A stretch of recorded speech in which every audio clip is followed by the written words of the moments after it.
She can hardly keep a job. My mom took the stand against me. The Chief Justice rose. She served as a judge for 6 years. Mom's face turned ashen.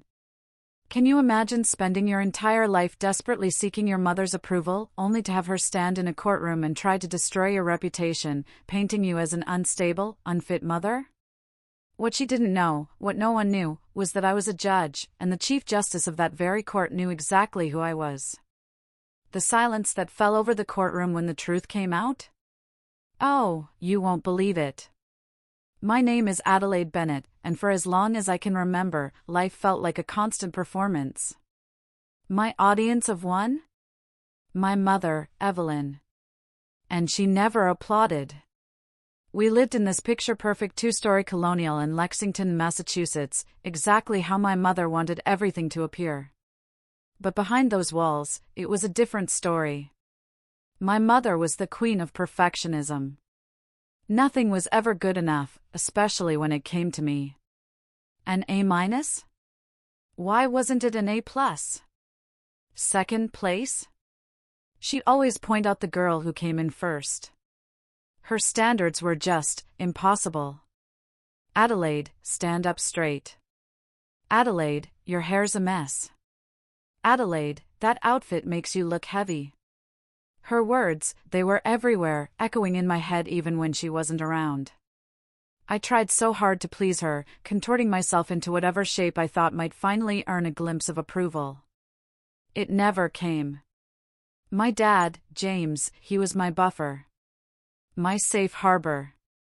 He had these kind, gentle eyes, and he'd wink at me across the dinner table whenever my mother launched into one of her critical tangents. Your mother just wants what's best for you, he'd tell me later, but his eyes held an apology. He loved her, but he saw what her words did to me. Then, when I was 12, my world tilted on its axis. My dad had a heart attack driving home from work. His car swerved, hit a tree. He died instantly. I lost my defender. My ally. The only person who made me feel like I was enough, exactly as I was. After his death, my mother changed.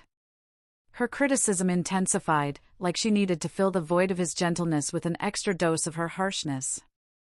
She became obsessed with appearances, with what the neighbors might think. We had to maintain the illusion of the perfect family, even though we were completely shattered. We need to be strong, Adelaide. No one respects weakness. But what she really meant was, don't grieve publicly. Don't show weakness. My tears? They were reserved for my pillow at night, silent and hidden. School became my refuge. I threw myself into academics with a fervor that surprised even my teachers. If I couldn't earn my mother's approval, I'd earn it from everyone else. Each perfect test score, every academic award, they were my shields. But they rarely worked against her. Sarah Miller's daughter just got into Harvard early decision, she'd say, completely ignoring my straight A report card on the table. And she plays 3 instruments. I didn't play any instruments. I wasn't exceptional in any way that mattered to my mother. But during those painful teenage years, something else blossomed. I discovered a passion for justice. It started in debate club, where I found my voice arguing points of ethics and law. It continued when I joined a youth court program and felt, for the first time, like I was exactly where I belonged. When I told my mother I wanted to be a lawyer, maybe even a judge someday, she laughed. Not a warm, gentle laugh, but that dismissive, stomach-turning kind. Be realistic, Adelaide. Those positions are for people with connections, with pedigrees. Focus on something attainable. In that moment, standing in our kitchen with my dreams fresh and ridiculed, something shifted inside me. Her words, instead of crushing me, hardened into a quiet, burning determination. I would become a judge. Not despite what my mother believed about me, but because of it. I would prove her wrong. College applications became my secret rebellion. I applied to 17 schools without telling her about most of them. When the acceptance letters started arriving, including one from Boston University with a partial scholarship, I felt this incredible surge of power. For once, I had options not dictated by her expectations. "Boston University is too expensive," she said dismissively. "The community college is perfectly adequate." I went to Boston University anyway. To cover what the scholarship didn't, I worked 3 jobs: mornings at a coffee shop, evenings at the university library, and weekends as a research assistant. I barely slept. My mother called it stubbornness. I called it independence. Law school applications followed the same pattern. I studied obsessively for the LSAT, scored in the 98th percentile, and earned a spot at Harvard Law. When I called to tell my mother, her response was utterly predictable: "Harvard? How do you expect to pay for that? Always reaching beyond your means, Adelaide." I didn't tell her about the scholarship. I didn't tell her about the loans. I didn't tell her about the multiple jobs I'd keep working to make ends meet. I just said, "I'll figure it out," and hung up. Harvard Law School is where I met Thomas. He sat next to me in constitutional law, this tall, thoughtful man with kind eyes that, painfully, reminded me of my father. Unlike everyone else, who seemed to be vying for attention, Thomas asked questions that showed he was actually listening. He noticed things. Including me. "You never talk about your family," he observed one night, 3 months into our dating, as we studied together in the library. "Not much to talk about," I replied, my eyes glued to my textbook. "Everyone has a story," he said quietly. That night, I told him. About my mother, her impossible standards, the constant criticism. About how I'd spent my entire life trying, and failing, to be good enough. Thomas listened without interrupting. And when I finished, he just took my hand. "She's wrong about you," he said simply. "And someday, she'll realize that." I married Thomas in our final year of law school. My mother attended the small ceremony, her lips pressed into a thin line of disapproval. "Are you sure about this?" she asked, straightening. My simple dress in the back room of the courthouse where we held the ceremony. "Marriage and a career don't mix well. You'll have to choose eventually." I didn't bother responding. I was done trying to convince her of anything. After graduation, Thomas and I both landed positions at firms in Boston. His focus was corporate law, mine was family law. I worked 70-hour weeks, determined to distinguish myself. When an opportunity arose to clerk for a judge, I leaped at it. That clerkship led to a position as an assistant district attorney, where I specialized in cases involving children. My mother, of course, remained unimpressed. "Another new job? Can't stick with anything, can you?" she commented during one of our increasingly rare phone calls. I stopped telling her about my career progress after that. Let her believe what she wanted. I knew the truth. I wasn't jumping from job to job. I was climbing. When Lily was born 2 years later, my life exploded in ways I hadn't anticipated. This tiny human with Thomas's kind eyes and my stubborn chin became the absolute center of my universe. For the first time, I understood what it meant to love someone unconditionally. I vowed that my daughter would never question her worth the way I had been forced to question mine. Balancing motherhood and my career was challenging. There were nights I rocked Lily to sleep with one arm while reviewing case files with the other. There were mornings I showed up to court, having slept 3 hours, with baby formula stains on my blazer that I'd cover with my robe. But I made it work. Thomas and I were partners in every sense, trading off responsibilities, supporting each other's ambitions. Then the call came about the judicial appointment. I was changing Lily's diaper. I was 30 years old, one of the youngest judges ever appointed in our district.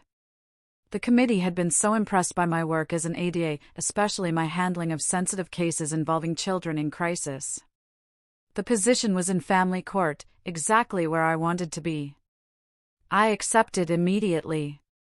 That night, Thomas brought home champagne, and we celebrated in our small apartment, Lily babbling happily between us on the couch.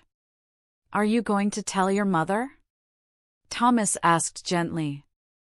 I considered it.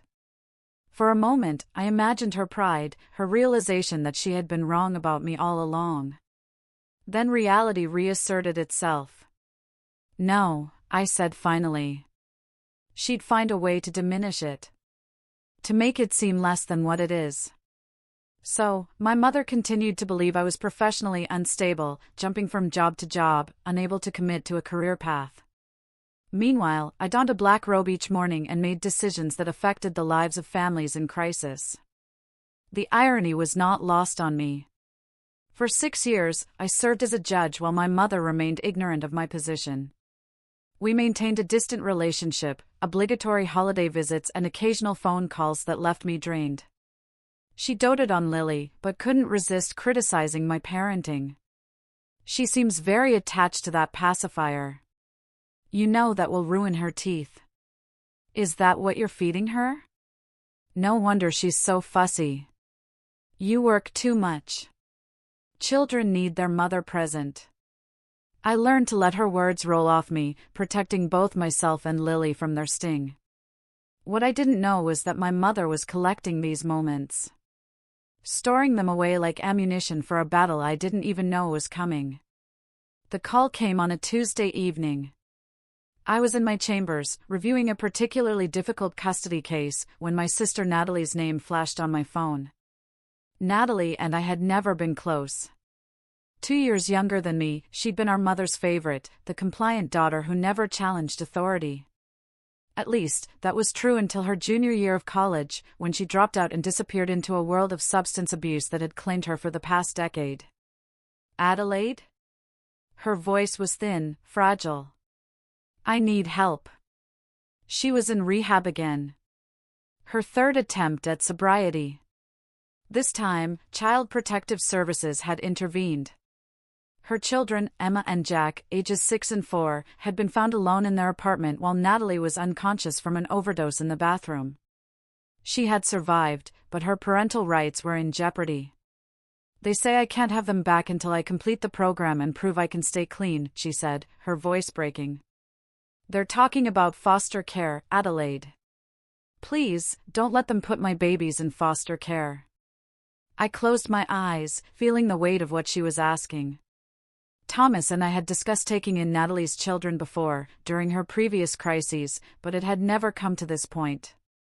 Now it was real. These children, my niece and nephew, whom I'd only met a handful of times, needed a home. "Let me talk to Thomas," I said. "We'll figure something out." Thomas didn't hesitate. "Of course, we'll take them," he said that night, as we sat at our kitchen table after Lily had gone to bed. Their family. The next morning, I contacted CPS and began the process of applying for temporary custody of Emma and Jack. The social worker seemed relieved that a family member was stepping forward. The children had been in emergency foster care for 3 days, frightened and confused. "There's just one thing," the social worker mentioned near the end of our call. "Your mother has also filed for custody." The words hit me like a physical blow. My mother, the woman who had criticized every parenting choice I had ever made, wanted to take on 2 traumatized children. It made no sense. "Are you sure?" I asked, stupidly. "Yes, Evelyn Peterson filed yesterday. She said she's the maternal grandmother and believes the children would be better off with her." A cold feeling settled in my stomach. This wasn't about Emma and Jack. This was about control. About proving that she, not I, knew what was best for children. It was the ultimate statement of her utter lack of faith in me as a mother. I tried calling her immediately, but she didn't answer. Instead, she sent a text, "We will let the courts decide what is best for the children." The courts. My domain. Except that I couldn't preside over a case involving my own family. And my mother knew that. What she didn't know is that I would be appearing in court not as a judge, but as a petitioner for custody, revealing my profession in the process. The first mediation session was scheduled for the following week. I took personal leave from my judicial duties, citing a family emergency. Chief Justice Morgan Thompson was understanding. She was a mother herself and had been a mentor to me since my appointment. "Take whatever time you need," she said. "Family comes first." I arrived at the mediation room to find my mother already seated, her posture rigid, her face set in that familiar expression of disapproval. She wore a navy blue suit that looked new, her hair freshly colored and styled, every detail calculated to project the image of a capable, responsible grandmother. "Hello, Mother," I said, sitting across from her. "Adelaide," she nodded slightly. "I assume you understand why I had to do this." "Actually, no. I don't understand at all. Thomas and I are perfectly capable of caring for Emma and Jack." She gave a small, dismissive sniff. "You've always put your career first. These children need stability, attention, proper guidance. They need someone who will be present." The mediator, a kind-faced woman named Patricia, entered before I could respond to this insult. She explained the process and asked us each to state our case for why we should have custody. I spoke of our home, with its spare bedroom that could easily accommodate both children. I talked about Lily, who was so excited to meet her cousins. I explained that Thomas and I had flexible work arrangements that would allow us to be available for the children while maintaining our careers. Then my mother spoke.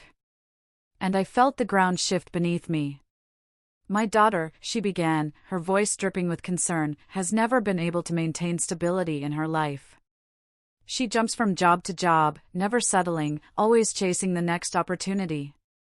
Her husband works long hours, and she leaves her own daughter with a nanny most days. These traumatized children need constant care and attention, which I am prepared to provide. I am retired, with a comfortable home and savings. I can dedicate myself to them fully." The mediator looked at me. "Would you like to respond to your mother's characterization of your employment history?" I opened my mouth, then closed it. A part of me wanted to shout the truth: I am a judge. I've held the same position for 6 years. But another part, the wounded child still desperately seeking approval, couldn't form the words. "Instead," I said, "my employment is stable. I can provide documentation." My mother smiled thinly. "We'll see." The mediation ended without resolution. As we left, my mother touched my arm, stopping me in the hallway. "I'm doing this for the children's sake," she said. "You must see that they'd be better off with me." "No, Mother. What I see is that you have never believed in me, and this is just one more way to prove it." Her eyes narrowed. "If you really cared about those children, you would step aside." I pulled my arm away. "If you really cared about me, you would have supported me just once in my life." I walked away, my hands shaking. This was no longer just about Emma and Jack, though they remained my primary concern. This was about 3 decades of criticism and doubt. This was about finally standing up to the woman who had never thought I was good enough. What I didn't know then was how far she would go to win. "She's gathering evidence against you," my attorney, Sophia Winters, informed me during our preparation session for the custody hearing. We sat in her office, a sunlit space with views of the Boston skyline that contrasted sharply with the darkness of our conversation. "Evidence? What kind of evidence?" I asked, though a part of me already knew the answer. Sophia slid a folder across her desk. "Your mother has submitted a detailed account of what she calls your parental deficiencies. She has dates, incidents, quotes. She claims you've been neglectful of Lily and would be similarly neglectful of Emma and Jack." I opened the folder with trembling hands. Inside were pages of meticulously documented criticisms, spanning from Lily's birth to our most recent family gathering 3 months ago. Every perceived mistake, every parenting choice my mother disagreed with, all carefully noted with dates and circumstances. April 3rd, 2 years ago, Adelaide arrived 45 minutes late to Easter dinner. Lily was fussy and appeared overtired. When I suggested the child needed a more consistent schedule, Adelaide dismissed my concern. November 28th, last year, found Lily playing unsupervised in the living room while Adelaide was on her phone in the kitchen. Child could have injured herself on numerous hazards. On and on the list went, a chronicle of manufactured inadequacies that made me look like a careless, self-absorbed mother. The final entry turned my blood cold. June 10th, this year, Adelaide admitted she sometimes takes work calls during Lily's dinner time, prioritizes career over child's basic needs. Pattern of behavior suggests fundamental unsuitability for taking on additional childcare responsibilities. She's been planning this, I whispered. All those visits. Those times she offered to watch Lily. She was building a case against me. Sophia nodded grimly. And she has recruited witnesses. Your Aunt Claire, your cousin Beth, even your old neighbor, Mrs. Sullivan, all prepared to testify about your supposed shortcomings as a parent. I leaned back in my chair, feeling like the air had been sucked from the room. They don't even know me. I see Aunt Claire once a year at Christmas. She moved away when Lily was an infant. Your mother can be very persuasive, it seems, Sophia said. And people are often willing to make statements about things they have minimal direct knowledge of, especially when it comes to family matters. My phone buzzed. A text from Thomas, home with Lily. Social worker just left after home evaluation. Went well, I think. Love you. At least that was something. Our home was clean, safe, and child-friendly. We had already prepared the room for Emma and Jack with twin beds, colorful bedding, and age-appropriate toys.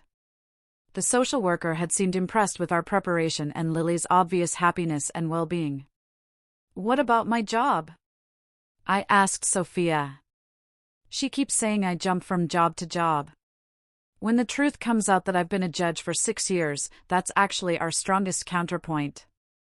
Sophia confirmed. The revelation about your career stability and position will significantly undermine her credibility. But Adelaide, I have to ask, why did you never tell her about being a judge?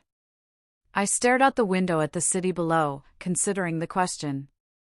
At first, it was because I knew she would find some way to diminish it, to make it seem less than what it was. Then, as time passed, it became, I don't know, a boundary. The one part of my life she couldn't criticize because she didn't know about it. Sophia nodded, understanding in her eyes. Well, she's about to find out in the most public way possible. The hearing is scheduled for next week, and Judge Thompson will be presiding. Morgan? But she knows me. Exactly. When your mother claimed you were unstable professionally, the clerk recognized your name and brought it to Judge Thompson's attention. She specifically requested to take the case. A small spark of hope flickered inside me. Morgan Thompson was fair and principled. She wouldn't show favoritism, but she would ensure the truth came to light. That evening, as Thomas and I sat on our back porch after putting Lily to bed, I showed him my mother's documented list of my failures. This is insane, he said, his voice tight with anger. These are completely normal parenting moments, twisted to sound neglectful. Being late to Easter dinner makes you an unfit mother? Taking a work call occasionally means you don't care about your child? By these standards, no parent would qualify as adequate. I leaned against his shoulder, exhausted. She's always been like this. Nothing I do is ever good enough, but I never thought she would go this far. We'll fight this, Thomas said firmly. And we will win. The truth is on our side. But as the hearing approached, my confidence wavered. Rumors were spreading through the legal community about the case. Colleagues looked at me with curiosity or pity. I had taken a leave of absence from my judicial duties, but the courthouse was still my workplace, and now it would be the stage for this painful family drama. 2 days before the hearing, Thomas found me sitting on the floor of what would be Emma and Jack's room, surrounded by children's books, crying silently. Adelaide, he said, sitting beside me and taking my hand. Talk to me. What if she's right? I whispered. What if I'm not good enough? What if I can't give these children what they need? Thomas took my face in his hands, forcing me to look at him. Listen to me. You are an exceptional mother to Lily. You will be an exceptional aunt and guardian to Emma and Jack. Your mother's voice in your head is not the truth. It never has been. I nodded, wanting desperately to believe him. The day before the hearing, we met with Emma and Jack for the first supervised visit CPS had arranged. They were beautiful children with Natalie's dark hair and solemn eyes. Emma, the 6-year-old, was protective of her younger brother, constantly checking to make sure he was okay. Jack, at 4, was shy but curious, peeking at us from behind his sister. "Hi," I said, kneeling to their level. "I'm your Aunt Adelaide, and this is your Uncle Thomas, and this is your cousin Lily." Lily, excited to meet her cousins, stepped forward with a book in her hands. "Do you like stories?" she asked them. Emma nodded cautiously. "Me too," Lily said, and sat down cross-legged on the floor, patting the space beside her. Slowly, Emma and Jack joined her, and as Lily began to read the book she had memorized, I saw the first hint of relaxation in their small bodies. Thomas squeezed my hand. In that moment, I knew with absolute certainty that we were doing the right thing. These children belonged with us, as part of our family, and I would fight with everything I had to make that happen. That night, I couldn't sleep. I kept imagining the courtroom, my mother's accusations, the public revelation of my career. Tomorrow, everything would change. For better or worse, the truth would finally come out. The morning of the hearing dawned clear and bright. A beautiful June day that belied the storm brewing inside the courthouse. I stood on the steps of the building where I normally entered through the judicial chambers, feeling strangely disoriented. Today, I would walk through the main entrance like any other citizen seeking justice. "Ready?" Thomas asked, his hand steady on my back. I nodded, though ready was the last thing I felt. We had dressed carefully that morning. Professional but approachable. I wore a navy blue dress with a light cardigan, deliberate choices to project stability and warmth. Thomas was in a gray suit, his lucky tie, the one Lily had picked out for him on his last birthday. Inside, the courthouse was already bustling. A few colleagues nodded to me as we passed, their expressions carefully neutral. News of the case had spread, and I could feel curious eyes following us as we made our way to the designated courtroom. My mother was already there, seated beside her attorney, a sharp-featured man named Richard Harlow, known for his aggressive tactics in family court. She wore a conservative gray suit with a pearl necklace, her hair perfectly styled, the very picture of a dignified grandmother. When she saw me, she straightened her shoulders, but didn't acknowledge me otherwise. Emma and Jack's social worker, Miss Patel, sat in the front row, a thick file on her lap. She had visited both our home and my mother's during the evaluation process.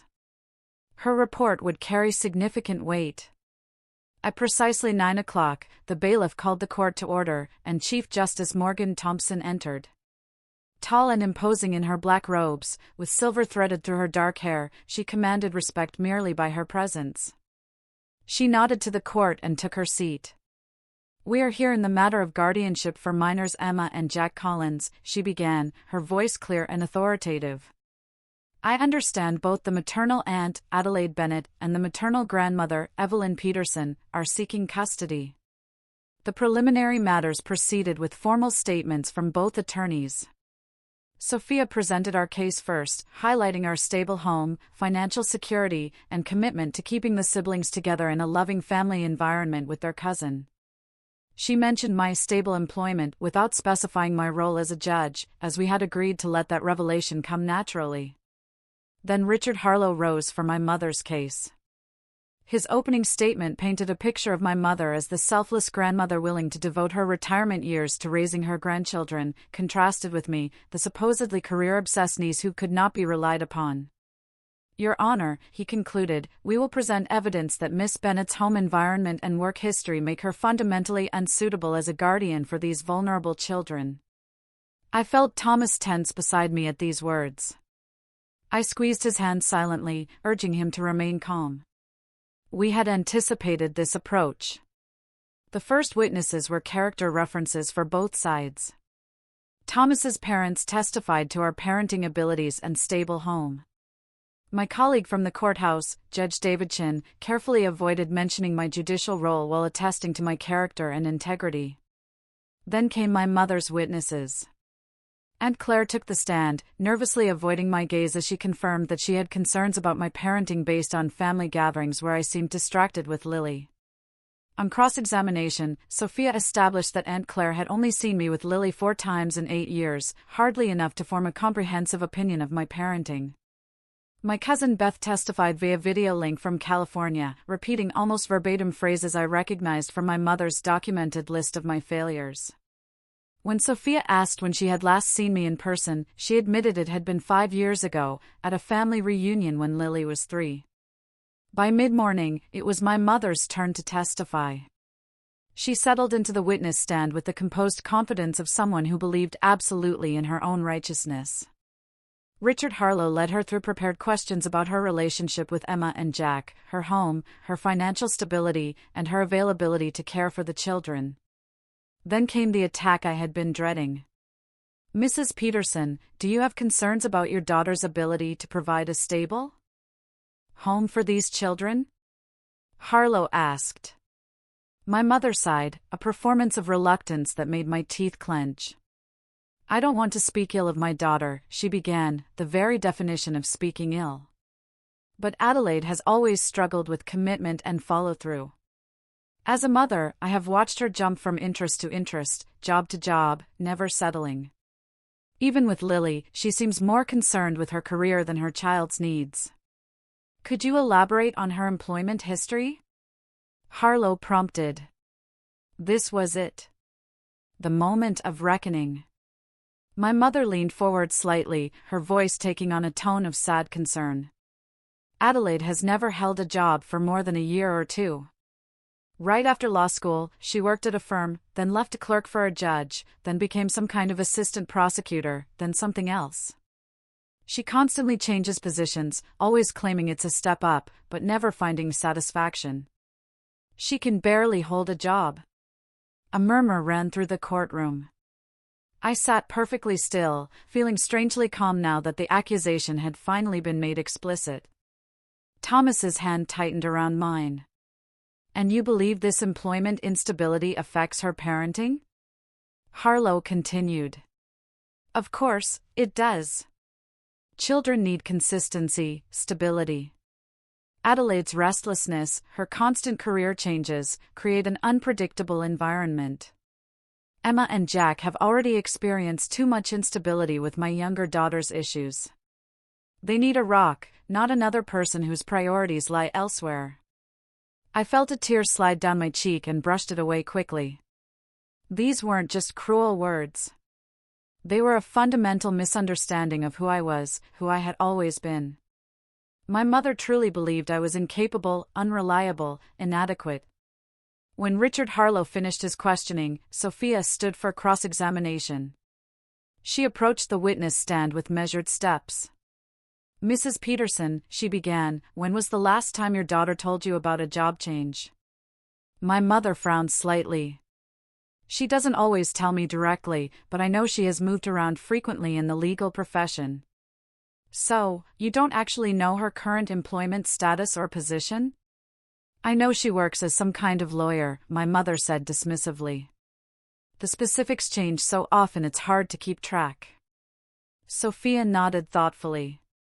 Your Honor, I would like to introduce evidence regarding Miss Bennett's employment history. Chief Justice Thompson nodded. Proceed. Sophia handed a document to the court clerk, who passed copies to the judge, my mother's attorney, and my mother. This is a verified record of Adelaide Bennett's employment history since graduating from Harvard Law School 8 years ago. My mother glanced at the paper, her expression unchanged. Mrs. Peterson, would you please read the final entry on that employment record? Sophia requested. My mother squinted at the document. It says Family Court Judge, Massachusetts 6th District. Duration, 6 years to present. She looked up, confusion crossing her features. The courtroom had gone completely silent. Every eye moved between my mother and me. Chief Justice Thompson cleared her throat. "For the record," she said, her voice resonating in the quiet room, "I can confirm that Adelaide Bennett has served as a judge in this very courthouse for the past 6 years. She is one of the youngest judges ever appointed in our district and has an exemplary record on the bench, particularly in cases involving children's welfare." My mother's face went white. Her hand, still holding the employment record, trembled visibly. "She's been a judge for 6 years," the Chief Justice repeated, the words hanging in the air like a verdict. Richard Harlow leaned over to whisper something to my mother, who shook her head slightly, still staring at me with an expression of disbelief. "Mrs. Peterson," Sophia continued gently. "Given this information, would you like to revise your statement about your daughter's employment stability?" My mother swallowed hard. "Or," Sophia pressed, "is it that your daughter stopped informing you about her career achievements after years of having them dismissed and criticized?" Before my mother could answer, Richard Harlow stood. "Objection, Your Honor.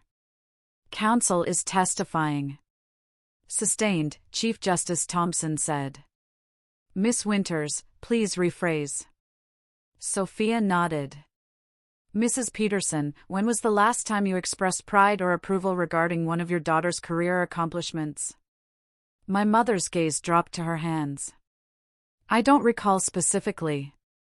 "No further questions, Your Honor," Sophia said, returning to her seat beside me. As my mother stepped down from the witness stand, her shoulders slumped in a way I had never seen before. For the first time in my memory, she looked small. The next witness was Miss Patel, the social worker, who testified that both homes were physically appropriate for the children, but that her recommendation favored placement with us due to the presence of a cousin close in age and the strong family unit we had demonstrated. Finally, it was my turn to testify. As I took the oath, I felt a strange sense of peace. The truth was out now. Whatever happened next, I would no longer be carrying the weight of that secret. Sophia led me through questions about our home, our plans for integrating Emma and Jack into our family, and my relationship with my sister Natalie. Then she addressed the elephant in the room. "Adelaide, could you explain to the court why you never informed your mother about your position as a judge?" I took a deep breath and looked directly at my mother for the first time that day. From the time I was a child, nothing I did was ever good enough. Every achievement was met with criticism. Every goal dismissed as unrealistic. When I was appointed to the bench 6 years ago, I made the decision not to share that information with my mother because I wanted one part of my life to be free from her judgment. I wanted to do my job without hearing all the ways she thought I was failing at it. The courtroom was silent as I continued. I am not an unstable person. I am not an inadequate mother. I have built a career I am proud of, a family I cherish, and a home where Lily thrives. Emma and Jack deserve that same environment. They deserve to grow up believing in themselves, not constantly questioning their worth. When Sophia finished her questions, Richard Harlow declined to cross-examine me. There was nothing left to challenge. Chief Justice Thompson called a recess before delivering her decision. As we filed out of the courtroom, I caught a glimpse of my mother sitting alone on a bench in the hallway, looking lost. For a moment, I almost went to her. Then Thomas touched my arm, and we walked outside to breathe in the fresh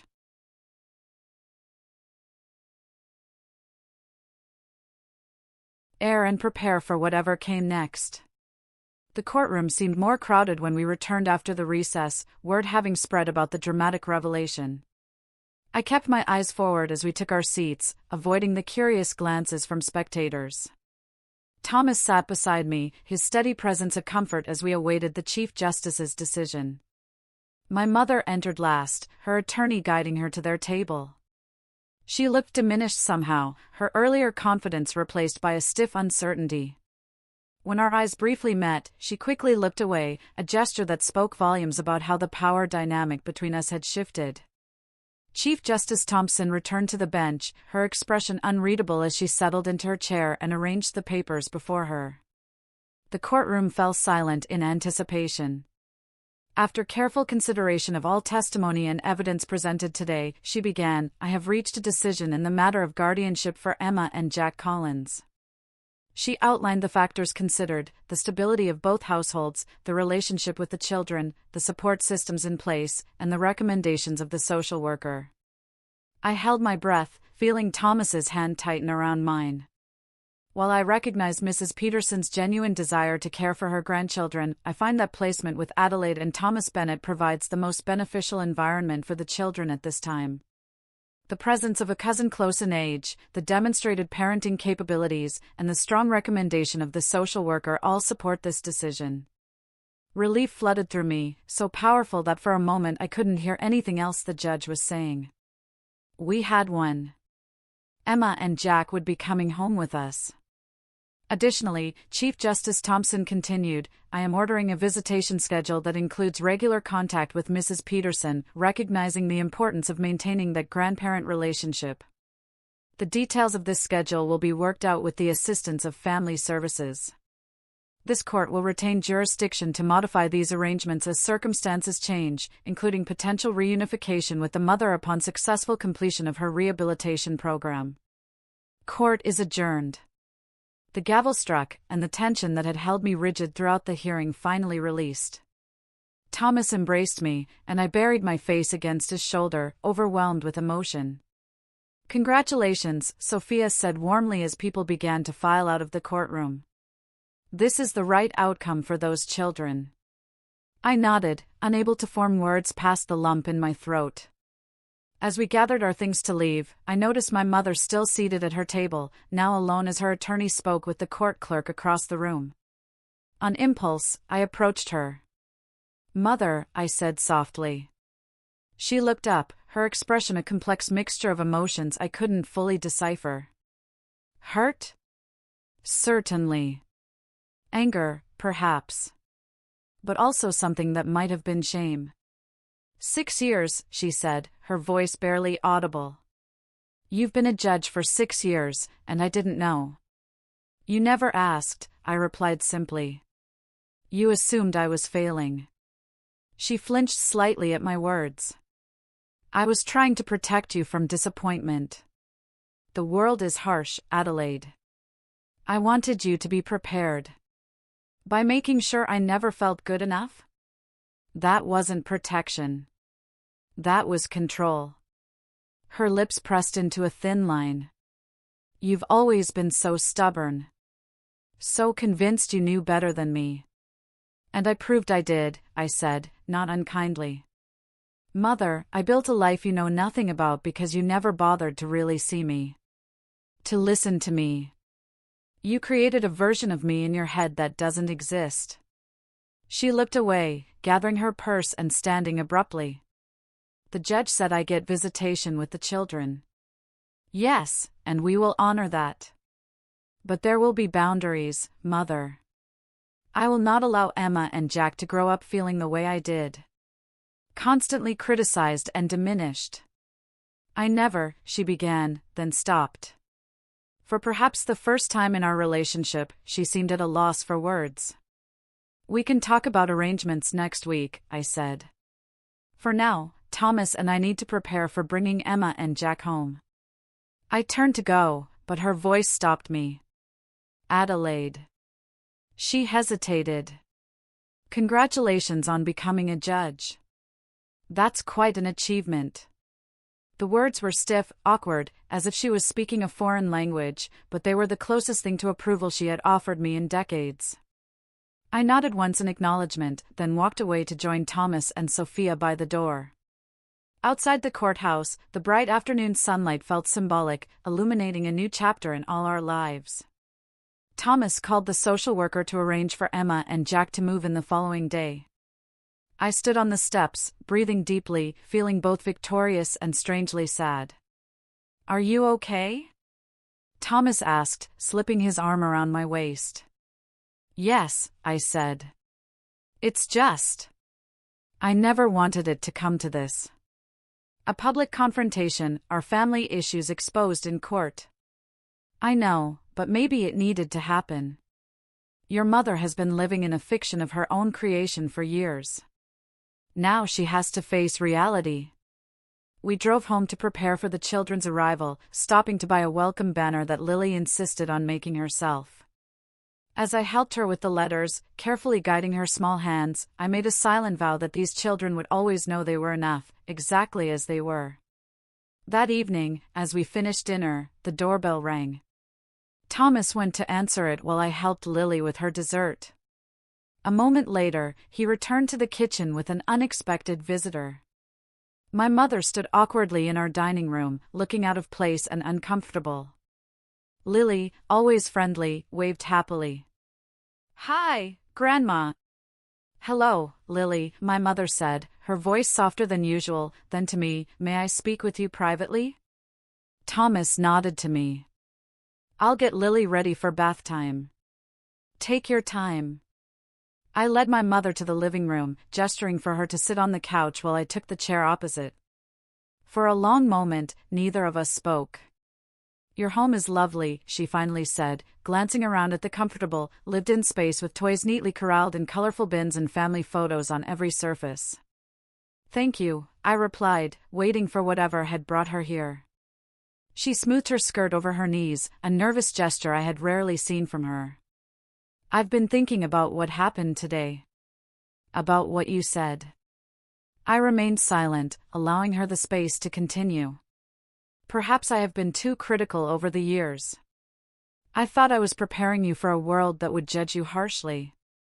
I didn't want you to be disappointed when things didn't work out as you hoped. But things did work out, Mother. I became exactly what I said I wanted to be, and you missed it because you were so certain I would fail." She flinched slightly. "Yes. I see that now." She paused, struggling visibly with what to say next. "Adelaide, I don't know how to be different than I am, but I would like to try. For Emma and Jack's sake, and for Lily's. And perhaps for ours as well."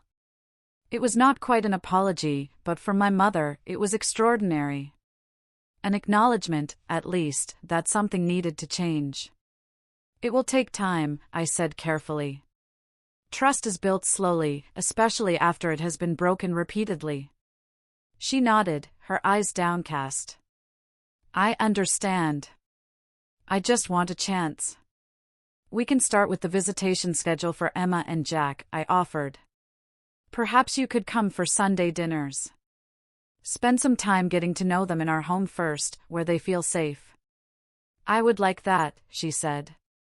And for a brief moment, I glimpsed something in her eyes I had been seeking my entire life: respect. As she rose to leave, she paused by the mantel where a photo stood, me in my judicial robes, Thomas and Lily beside me at my investiture ceremony.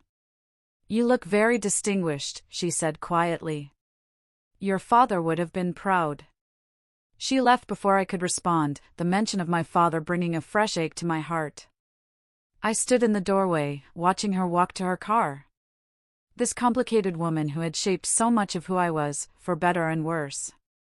Thomas found me there a few minutes later, still looking out at the now empty street. "What did she want?" he asked gently. "A second chance, I think." He wrapped his arms around me from behind, resting his chin on my shoulder. "Are you going to give it to her?" I considered the question carefully. Not unconditionally. But yes. A chance for the children's sake, and maybe for hers, too. She's not young anymore, Thomas. I don't want to look back someday and regret not trying.